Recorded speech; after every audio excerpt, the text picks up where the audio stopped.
I'm a Black woman. I have a Black son and daughter. And so as murders of Black men, Black children, Black women by the hand of law enforcement became more rampant, I began to realize that now is a time that we must address systemic oppression as it relates to law enforcement. To have human blood, to have a heartbeat that you can feel, and then have the United States government say to you, yeah, you matter.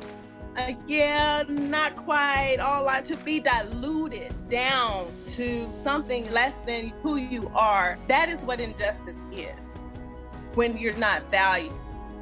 I became involved with MoveOn after our election here in Georgia for the governor's seat, and became quite frustrated after Stacey Abrams seemingly unfairly lost the election.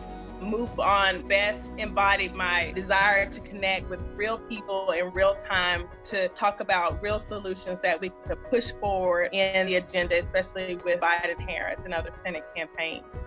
My time with MoveOn has really caused the passion I have inside of myself to overflow. I have really gone in for the home stretch, throwing a big Hail Mary with voter registration here in Georgia by using my son's football games as a means to identify people who may not be registered to vote here in Georgia. And I think it's becoming contagious in my home, because now my husband has had Zoom calls with his football team and with his colleagues to get them registered to vote. And they had a massive meeting, 65 football players, making sure that they were all registered to vote.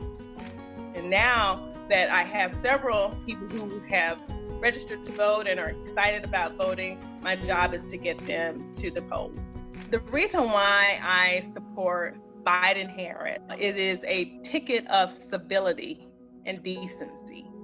I'm a clinical pharmacist. My specialty is pain management. And in my line of work, I see a lot of people who do not have insurance and who come to our hospital as a means of care, as a last line of treatment. So the preservation of the Affordable Health Care Act is important.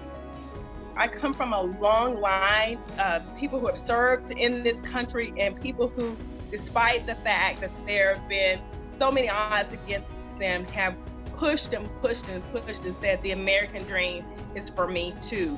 And I'm going to own this right, and you will respect this right to vote. You will respect my level of participation. You will respect my voice, because I am an American citizen. I know that my voice counts. I know that my vote counts, and I will be sure that it is placed and it is heard on election day.